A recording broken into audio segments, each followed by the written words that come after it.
बिस्मिल्लाहिर्रहमानिर्रहीम। आज मैं आपको ये बताऊंगा कि सोने से पहले हमें 2-3 कौन से काम हैं वो करने चाहिए या उनका हमें ख्याल रखना चाहिए।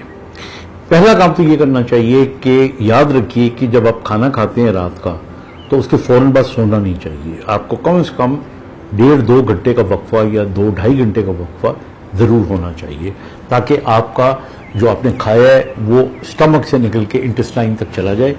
वरना बहुत से लोगों को गर्ड होता है, बाज़ लोगों को गैस, जिसको आप आम जुबान में कहते हैं, वो होता है। बाज़ लोगों को एक किस्म का आप ये समझ सकते हैं कि उनका मुंह कड़वा होना शुरू हो जाता है, तो इससे आप बच जाएंगे। I mean that's number 1। Number 2, सोने से पहले थोड़ा सा पानी ज़रूर पी लिया करें, क्योंकि जब हम सोते हैं तो यंग लोगों को तो फ़र्क नहीं पड़ता, ये जिनको बीमारियां नहीं है फ़र्क नहीं पड़ता, थोड़ी बहुत डिहाइड्रेशन ज़रूर होती है।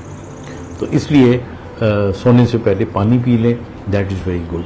लेकिन जो मेन चीज़ मैं आपको बताना चाह रहा हूँ वो ये है कि जब आप सोते हैं तो जाहिर है कि सोने से पहले आप सोचते हैं, नींद आने से पहले आप सोच रहे होते हैं। ये वो वक्त है जिसमें बहुत से लोग आपको मुख्तलिफ किस्म के मशवरे देते हैं। मसलन एक मशवरा ये देते हैं कि जी आप ये सोचा करें कि मैंने पूरे दिन में कितनी नेकियां की, कितनी बुराइयां की, कितनी गलतियां की, ताकि आने वाले वक्त में मैं इसको सुधार सकूं। वेल, ये भी एक तरीका हो सकता है, लेकिन मैं सिर्फ जो आपको बताना चाह रहा हूं वो ये बताना चाह रहा हूं कि ये भी कर लें, लेकिन सोने से पहले आपको ये जरूर सोचना चाहिए और ये पैगाम अपने सबकॉन्शियस को देना चाहिए कि जो आने वाला वक्त है, यानी आने वाला दिन, ये एक बहुत खुशगवार दिन है या होगा इंशाअल्लाह ताला, और इसमें मैंने ये 3 काम करने हैं या 2 काम करने हैं। इनको मैंने कैसे करना है?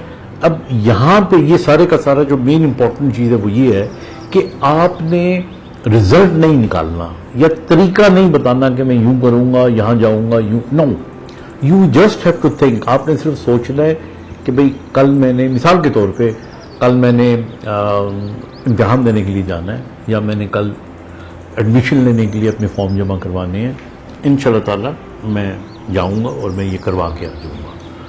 अब ये जब मैसेज आपके सबकॉन्शियस को पहुंच जाएगा तो आपका सबकॉन्शियस खुद आपको तरीका बताएगा किस तरह करना है आपने। क्या आपने कभी सोचा कि सुबह जब जल्दी उठना होता है आपको, तो आप अलार्म लगा देते हो, लेकिन अलार्म से पहले आपको कोई जगा देता है और वो आपका सबकॉन्शियस होता है। क्या आपने कभी सोचा है कि आप कभी रेलवे में सफर कर रहे हो और एक 3rd क्लास की बर्थ हो या किसी भी क्लास की पतली सी, उसमें आप सोए हो, आप करवटें भी लेते हो और सोते में आप नीचे नहीं गिरते। ये आपका सबकॉन्शियस आपको बचा के रखा हुआ होता है। तो आपका सबकॉन्शियस जो होता है ये रात को भी काम करता रहता है, दिन को भी काम करता रहता है।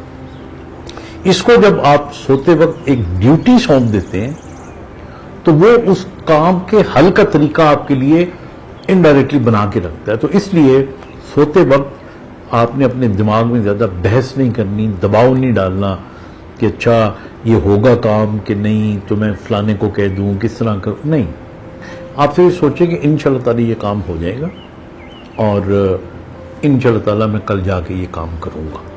आपने सिंपली ये मैसेज देना है ताकि आपका जो सबकॉन्शियस है ही शुड स्टार्ट वर्किंग। तो ये छोटी छोटी बातें आजमा के देखिएगा, that will make you have a good sleep and next good day. Thank you.